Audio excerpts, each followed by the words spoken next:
बिहार में 1 साल बाद विधानसभा चुनाव है और इससे पहले मुख्यमंत्री नीतीश कुमार की पार्टी जेडीयू ऐसा चाहती है कि मुख्यमंत्री नीतीश कुमार की छवि बदल जाए।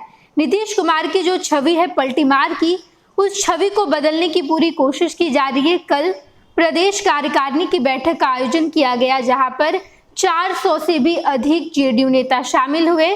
जेडीयू के तमाम सांसद, विधायक, एमएलसी और इसके अलावा जितने मंत्री हैं, तमाम लोगों की मौजूदगी थी। वहां खुद मुख्यमंत्री नीतीश कुमार ने भाषण दिया और कहा कि 2025 के विधानसभा चुनाव में हम अच्छे से एनडीए के साथ मिलकर चुनाव लड़ेंगे, यानी कि बीजेपी और बाकी एनडीए के जितने घटक दल हैं उन लोगों के साथ मुख्यमंत्री नीतीश कुमार 2025 का विधानसभा चुनाव लड़ना चाहते हैं और यही मैसेज लोगों तक भी जाए। इसके लिए मुख्यमंत्री नीतीश कुमार की पार्टी जेडीयू ने संगत पंगत कार्यक्रम का आयोजन किया है। इस कार्यक्रम के तहत प्रखंड स्तर पर एक बैठक का आयोजन किया जाएगा और उस बैठक में एनडीए के तमाम नेता शामिल होंगे। प्रखंड स्तर पर जितने मुद्दे हैं उन मुद्दे को सुलझाने की कोशिश की जाएगी। मुख्यमंत्री नीतीश कुमार की पार्टी जेडीयू ये चाहती है कि नीतीश कुमार की जो छवि है पलटी मारने की, वो छवि जो डैमेज हो चुकी है उसे कंट्रोल में लाया जा सके और जनता तक ये मैसेज दिया जाए कि इस बार मुख्यमंत्री नीतीश कुमार पलटी नहीं मारेंगे। मुख्यमंत्री जब 2024 में एनडीए में आए हैं तो अब 25 वाला चुनाव भी एनडीए के साथ ही लड़ेंगे। ये मैसेज जनता तक भेजना है और इसी वजह से संगत पंगत कार्यक्रम का आयोजन किया जा रहा है। जेडीयू के अंदर से जो खबर निकल कर आई है वो खबर यही है कि जेडीयू के तमाम नेता इस काम में लग जाएंगे कि नीतीश कुमार की छवि को बदलना है। नीतीश कुमार को अब कोई पलटीमार ना कहे, इसलिए जेडीयू के तमाम नेता मैदान में रहेंगे, ग्राउंड पर रहेंगे और लोगों को बताएंगे कि इस बार नीतीश कुमार पलटी नहीं मारने वाले हैं। विपक्ष इसे आने वाले चुनाव में मुद्दा बनाएगा। इससे पहले जेडीयू चाहती है कि लोगों तक ये साफ तौर पर मैसेज चला जाए कि नीतीश कुमार अब पलटी नहीं मारेंगे। अगर 2020 के विधानसभा चुनाव की बात करें तो उस वक्त जेडीयू और बीजेपी के बीच काफ़ी ज़्यादा दूरियां आ गई थी और इसका अंजाम ये निकलकर सामने आया कि जेडीयू को कम सीटें मिली। बीजेपी को भी इसका खामियाजा भुगतना पड़ा। जहां भी जेडीयू के कैंडिडेट थे वहां पर बीजेपी के समर्थकों ने जेडीयू के कैंडिडेट को वोट नहीं दिया और जेडीयू तीसरे नंबर की पार्टी बन गई। लेकिन इस बार मुख्यमंत्री ये नहीं चाहते। मुख्यमंत्री चाहते हैं कि 2025 में जब हम साथ में चुनाव लड़े तो ये दूरियां खत्म हो जाए, प्रखंड स्तर पर जो खामियां हैं वो खामियां कम हो जाए और नीतीश कुमार अच्छे से कम बैक करें। नीतीश कुमार ने साफ तौर पर कहा है, नीतीश कुमार की पार्टी जेडीयू का ये साफ तौर पर क्लियर स्टैंड है कि जितने सीटों पर बीजेपी चुनावी मैदान में अपने कैंडिडेट उतारेगी उतने ही सीटों पर जेडीयू को भी चुनाव लड़ना है। जेडीयू के प्रदेश अध्यक्ष उमेश कुशवाहा ने साफ तौर पर कह दिया कि जेडीयू में कोई भी बड़ा छोटा भाई नहीं है, हम बराबर हैं, एनडीए में हम बराबर हैं और एनडीए में जितनी सीटों पर बीजेपी चुनाव लड़ेगी उतने ही सीटों पर जेडीयू लड़ेगी। अगर पिछली बार की बात करें 2020 की बात, तो जेडीयू को 120 सीटें मिली थी। इनमें से कुछ सीटें जीतन राम मांझी को भी देनी पड़ी थी, लेकिन इस बार समीकरण बिल्कुल अलग है।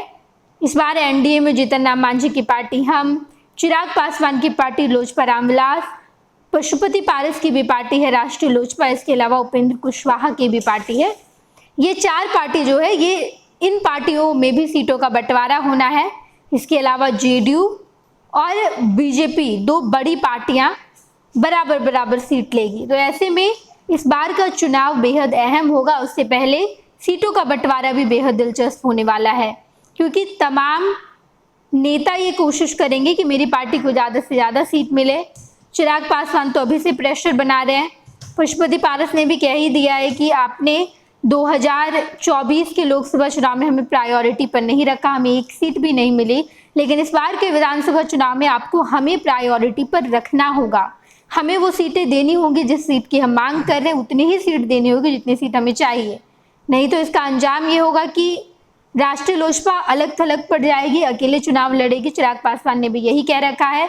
उपेंद्र कुशवाहा का भी यही मैसेज। उपेंद्र कुशवाहा ने कहा कि जिस तरीके से 2024 में सीटों का बंटवारा हुआ था वही रणनीति 2025 में नहीं अपनाई जाएगी। 2024 में जिस तरीके से सीटों का बंटवारा किया हमें खामियाजा भुगतना पड़ा, लेकिन 25 में ऐसा हम नहीं करेंगे।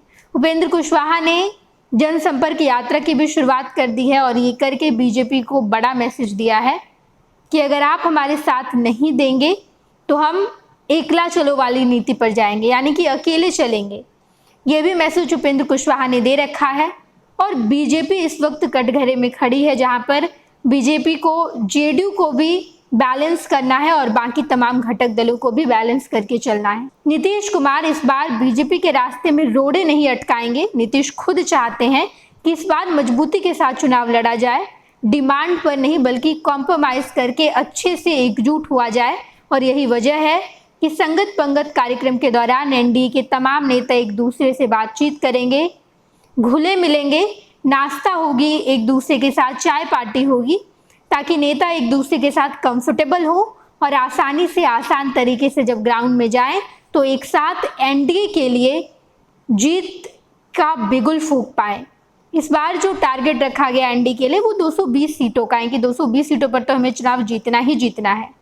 देखना दिलचस्प होगा, क्योंकि चुनावी मैदान में जाने से पहले की तैयारी हर नेता हर पार्टी कर रहा है, लेकिन चुनावी मैदान में क्या होगा ये देखना दिलचस्प होगा। हम आपको तमाम खबरों से रूबरू कराएंगे। आप देखते रहिएगा खुश बिहार झारखंड। भारतीय जनता पार्टी का सदस्य बनने के लिए 8800002024 पर मिस्ड कॉल करें। निवेदक भारतीय जनता पार्टी बिहार। 26 वर्षों में 17,000 से अधिक डॉक्टर बना चुका बिहार एवं झारखंड के छात्रों के बीच विश्वसनीय संस्थान गोल। 26 वर्षों में 17,000 से अधिक डॉक्टर बना चुका बिहार एवं झारखंड के छात्रों एवं अभिभावकों के बीच सर्वाधिक विश्वसनीय एवं लोकप्रिय संस्थान गोल, नेशंस लीडिंग इंस्टीट्यूट। हमारा विश्वास गोल के साथ।